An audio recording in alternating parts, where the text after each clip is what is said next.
Welcome everybody to today we're taking a look at another Radiance Films release. This was released alongside Thieves Like Us and the Cosa Nostra box set, and it is 1987's OC and Stiggs.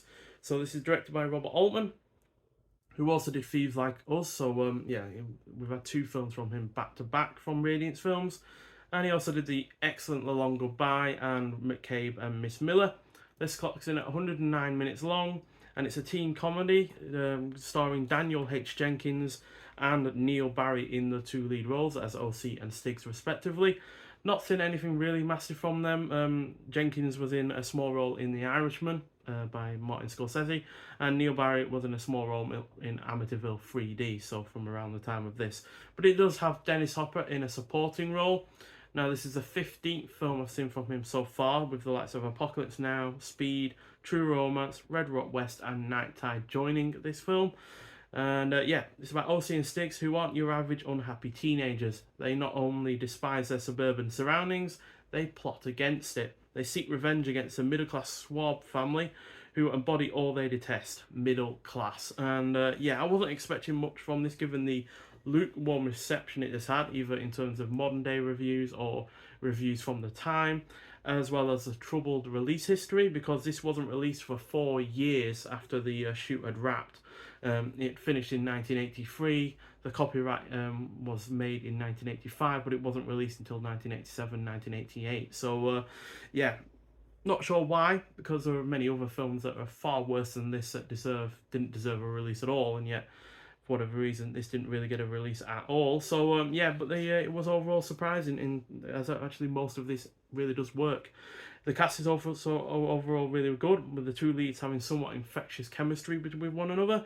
The pacing is on point. I found its scathing look at neoliberalism and society as a whole from the period it's set really rather satisfying. It is well shot, the score is decent, there are several laughs, with the highlight being the introduction to Dennis Hopper's character, and it is generally engrossing. So yeah, you get two different artwork covers to choose from on this. You also get that on the back of this one, and yeah, you get a booklet, and you also get the little card thing that goes in over it. There's the disc itself. So yeah, even though it's a teen comedy, it's only a 12, so it's not like some of the teen comedies from the period or from the 90s onwards. It's certainly not overly rude or anything like that. It's just a little bit well, anti-establishment in some regards. And there's a little card that you get with it, with all the different information on it, and the booklet itself. Shot from the film there, and behind the scenes shot there as well.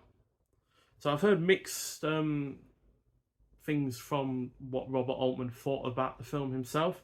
I've heard some people say that he really enjoyed making it because it was, kicking a can against the kind of people that he didn't like, but also he didn't like it at all because he wasn't really into the kind of genre that he was making, and therefore, he didn't really put much effort into it. So yeah, you got cast and crew in the booklet. You got Altman and Altman, OC and Stiggs from 2006 by Robert Altman. Misbehavior and Misdirection, Robert Altman's OC and Stiggs from 2023 by Brad Stevens. Altman on Filmmaking, 1985 by Ellen Uomo, and then you got transfer notes and credits. So obviously, if I want to get my real knowledge on what Robert Altman felt about this, then I'll have to read the what he said in this. But it's not a massive amount, to be honest. That's all there is in terms of Altman and Altman. So yeah.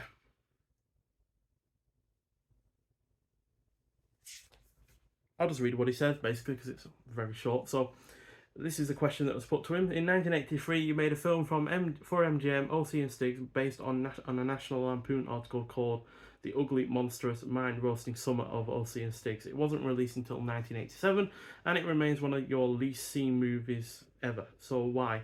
It was about how two teenage boys spend their summer, and it was also about cultural anarchy.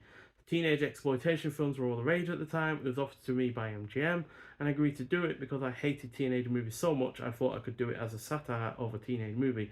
But of course it was sold as a teenage movie. It was a suspect project from the beginning. So yeah, maybe it's just the marketing from the time didn't really sell it as well as it, or be honest about what it was about, because on the surface it does look like an average teen comedy, but there is more going on there and under the surface, and yeah, maybe MGM didn't think that would sell well, so they shelved it, and eventually they did have to release it in some regard. So yeah, but OT and Stiggs was restored by MGM and supplied to Radiance Films as a high-definition digital master track file via Park Circus, and it's presented in the original aspect ratio with original mono audio. So it's had a bit of work done to it, despite MGM pretty much disowning the film.